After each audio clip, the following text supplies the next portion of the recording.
Hello, my name is Tatiana Webb, and this is Off the Record, brought to you by Nana Music Productions. Today we have MLK Go Crazy in the studio with you today. Do. This is Martin Luther King Jr. with us. How are you? Welcome to the show. I'm so glad to be here, and I'm doing good. How about you? I'm doing well. Thank you so much for being on the show with us. Martin is one of our music producers for Nana Music Productions, but he is literally the full package of music industry. He is an artist. He raps and sings. He songwrites. He also is again a music producer. But also, as I mentioned, I mentioned at the beginning, he is also a DJ. So he does a lot of events and stuff for the company, and he's just an amazing person. And I'm just, again, so happy to have you on the show. Martin and I, when we met, I think it was back in 2022, somewhere around there. Uh, Oh yeah. Martin and Jemiah were finishing up their internship, and Jemiah, if you remember her, she was one of our A&R she's our A&R director for the company, and so it was really cool because I got to meet Martin at that time, but we weren't really working together at the time because I didn't know all the amazingness that Martin was. So when we started things back in 25, it was like, oh, okay, well, come on. And so we've been working together ever since. So yeah. But today we're going to talk a little bit about Martin and just kind of his journey and everything. So, Martin, uh, we've known each other for a minute, but I don't know your background. I don't know what sparked your interest in music when you were getting started. So, do you mind telling your story about your kind of story with music and how you made that a career? Well, how I made music a career at first, well, I always did, always was a part of music, especially in church. I was always in the choir, Rock of Ages, Baptist Church. Um, That always had me leading songs, and I had that, as a kid singer, just being in church, they always had the song, we traveled to different churches just singing and stuff like that. But what really, made me to become a producer is because of my cousin. His name is Choir Beats, and with him, he, was a pianist, and, for a moment, he was, with us and around us, and he had, like, a computer, like, he was, making beats and, working with different artists that he grew up with, and then one day, I ended up just I think it was a day I kinda was under the weather, so I didn't go to school that day, and I was like, let me see how this stuff look, how it work and stuff like that. So from then, I just I just grown a love for music and just being able to produce and work on it. And from there, um, I went from singing in choir to singing with my high school, the Golden Voices.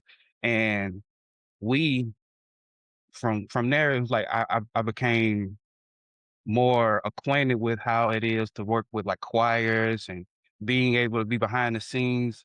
At one point in time, he even my choir director, he even had me to direct the choir.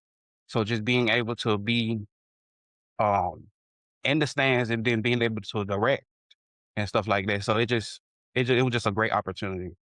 Yeah, no, that's great. It seems like a lot of people that we've interviewed, they were in a choir and had, of course, that just pinpoints the point of education when we're young, and then also how the church kind of blends into that as well. So it's really cool to know that you're doing that. And all right, Mister, directing the choir and directing all that stuff too. I mean. I'll say this. When we went to last year, we went as a company to Tallahassee for the Institute of Music Businesses conference, and Great which, by the experience. way, if you haven't gotten your tickets for that, this is not a sponsorship, but go check them out. They got their conference coming up in May, at the end of May. So if you haven't gotten your tickets, please go get them. But that was a really cool experience to see you in a different light because I know you were in the studio, you were, recording stuff, you were starting to, you were telling me about all the projects that you were doing. Shoot, we were in this, like, massive house, and you took, like, the little Oh, side yeah. living room space and made, like, the 65, 75-inch TV into a computer monitor, We and turned the y'all whole were thing into a making little beau studio. Yes, y'all made it into a full studio, and I was like, "This is the energy we need, oh my gosh," and, but talking again about energy, it was like a, producers, lock-in, and then Yep, they yep, also producer had lock in. like an opportunity for the artist to, like, come and sing a song and rap and whatever, and, Martin, he signed up for that, and to see him command a stage and just have, like, the energy of the room, I was like, "This is different from Um, the quiet," because not saying that you don't got energy, but I'm just like, "You're more demure, you're more yeah, more composed." laid back, more, Yeah. But when you got on that stage yeah, on the stage, it was just like, it was just it was just an opportunity. At that time, I was kinda nervous. I was like, "I don't know. I don't know if I should go up there or not," 'cause he was acting like, "Come freestyle on the beat and come do your thing," and some just said, yeah. "Just go do it," 'cause, like, being young, like, we used to just, as producing, I used to just freestyle, you just freestyle to try to, um, better our flows and everything, so when that opportunity presented itself, it was like, God just said, "Just go do it." Like, Mhm. at the time, the opportunity is now, and just from that opportunity, it kinda helped me to open up more and Yeah. just be more open.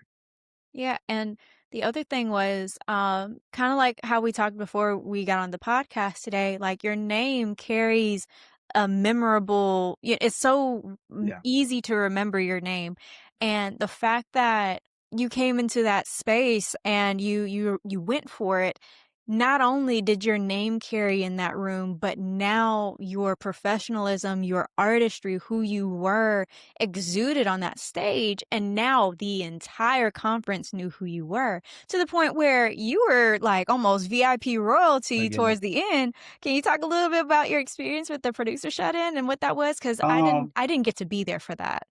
when I got to the producer setting, when I got to I submitted and everything, and but when I got there, uh, instead of like everyone was just waiting like to for the show to start, Mhm. to present their craft and everything like that. But when we was before it even happened, like when we was at the meeting and just talking with everyone and creating a relationship to a point where like just come through, I got you. So when I got there, instead of just sitting there, they just brought me straight to the back.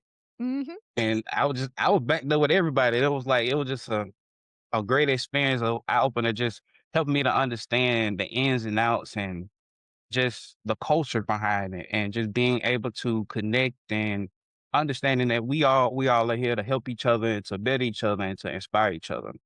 Yeah, and for those who haven't been to that conference, I know we're talking a lot about the conference right now, but that was a monumental moment Yeah. for, I think, you, Martin, and for us as a company to kinda see that other side of you, but, for those who've never been to that conference, I mean, there were Grammy producers in the room, there were, well-known, like, songwriters and sync licensing agents and everything like that, so it was the room to show up and show out in, and so, I mean, to the point where we got some really cool connections. Actually, funny enough, if you haven't seen our very first episode, Michael Crawford was Oh yeah. who we got to connect with, and be able to, work with for a little bit, so that was pretty cool. But anyway, so that is all now Martin, and now DJ MLK Go Crazy. Mm. So, but I want to talk a little bit about that first project that you did. Like, did you write a song and want to produce it? Or was it, like, how did you work as a music producer for the first time? What was that like? When I first worked as a music producer, first I started off with the people the friends and brothers I say now that I created in choir. They was rappers, singers, stuff like that. So with me just making beats and um shout out to choir director, he gave the opportunity where he unlocked the next room to where, okay, you could just set up in there. Like I know what you're doing and how you're doing it. Just go in there, people that like to rap and sing, I'll allow you to go up in there and do your thing and just being able to be in there and work with them, it was a great experience because it helped me to grow. Like me then and now is totally different. Like Yeah. then I was still learning, trying to understand what exactly what I was doing and what craft, what genre of music I was really focused on. Mhm. Which now is like is more R&B, neo soul, jazz. Like I love something that keeps a vibe and keeps the beat going, and just anything that's old school. Mm. Like um, just 90s R&B, but just working on that first my first track that I ever I personally put out, it was a song called Waiting on You. Mm. And when I put it out, it was like well, when I first did, it was like I did everything. I made the beat, um, and it was just one day, like I made the beat, took some time to just think about the song and what type of message I wanted to give. But within that one day that I just got up and everything just clicked and I was like, okay, let me go ahead and lay everything down, put it down and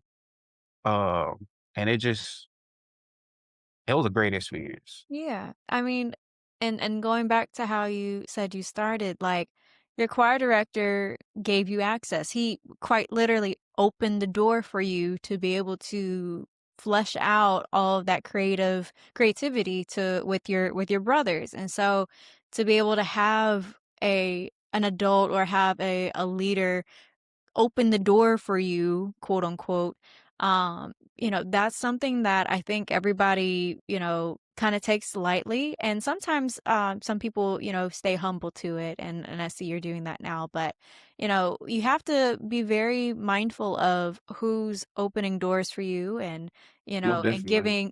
giving their flowers and stuff. But also like, it's cool to see how just that little moment now created you to be the music professional that you are and all the successful things that you're doing now.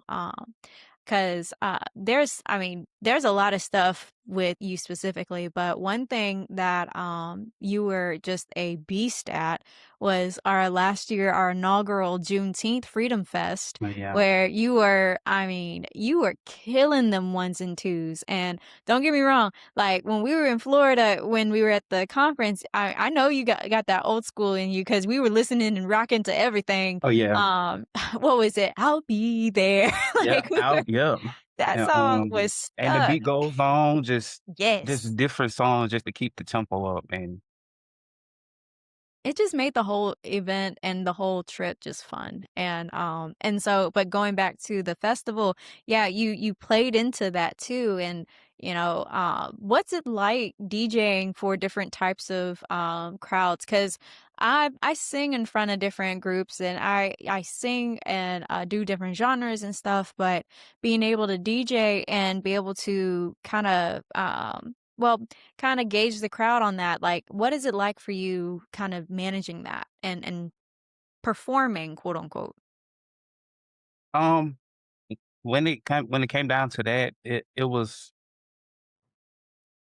a great event. It was a great opportunity and a great event. Mhm. Um, it just helped me to understand the flow and, with different songs, it was like a test, you know what I'm saying? Like a test, like testing out the crowd, like, well, was it a good vibe or, I might need to up the tempo or I might need to slow it down. It was experience just analyzing everything and analyzing the crowd and then at that point, it was like sometimes I would just listen to a song and an idea just pop up. Okay, this song can connect with this song, or I can take use the vocals from this song to this upbeat and just changing it. Like people looking at me like, "What are you doing? Like what? Yep. Like how do you mix this with that?" Like, then it was just like on the spot, just being able to understand the software, just understanding how to flow, Mm, and it was a great learning experience because it helped me to understand what to do and what not to do, yeah. like the Uh, pros and cons of yeah. No, there were moments where, like how you said, it was you were chopping up things in a way oh, where yeah. it would blend with the other, and, like all I could say was you were cooking over there. Like we had to make sure I for anyone who wasn't there, we had a tent and we had to make sure that you were hydrated, Oh, you yeah. were taken care of. It's like if you needed food, all right, cool. Like we took care of you because we were running for a long time that day. And so it was just like, all right, cool. Plus, you should be able, if you guys haven't gotten to hear him spin, he will be not performing, but he'll be DJing our Juneteenth Freedom Fest this year, coming up on June 19th. So if you haven't have any plans for that date, you should definitely check us out in Montgomery. So Should definitely come out. yes. But I was going to ask another question. Oh, no, no, no. I wasn't going to ask. I was going to kind of toot your horn a little bit because if you haven't no or not haven't noticed, but listeners, if you've heard our introduction and our outro to this podcast, just so you know, this is what was produced by MLK Go Crazy over here. So he was the one who created that beat, and I'm telling you, it's a bop. Like, we might have to get that one completely published and everything because Oh, yeah. the whole thing is just such a Most great definitely song. should turn that into a whole song. Yes, it's Yeah. so good. So, but yeah, if you hear that little doom doom kind of thing at the beginning, that's Martin. So, if you're looking for a producer to work with and want to, partner with as far as an artist goes, if you just want to, collaborate on beats or just, any kind of projects and stuff, this is the guy to work with. Like he really is a genuine person. I mean, we were working on a project with another artist of ours, and he's actually one of our vocal students, Jalen Wesley. And Yeah. I tell you, Martin, you first of all, you created that whole track for his song that we're finishing up right now. But the way you gave grace in the studio, like the way that you are now, you that's how you are in the studio. Like you're Oh, yeah. you're you're really collaborative, understanding, and also you know how to talk to people, right? To like get certain things to come out. Like, okay, for those who obviously weren't there. Like I was barking in the microphone and Martin had me like feel okay about it. Like it was a whole thing. It was great. But to have that kind of demeanor and be like, "Hey, it's okay. Hey, try it this way." Like you have a gift when it comes down to working with people. So again, just kind of tooting your horn a little bit on that. But but kind Appreciate it. of yeah, yeah, no worries. So I do have one last question. Something that I ask every time that we have a guest is there is another young producer, artist, DJ person out there who is trying to get their feet wet in the industry and they're listening to this right now.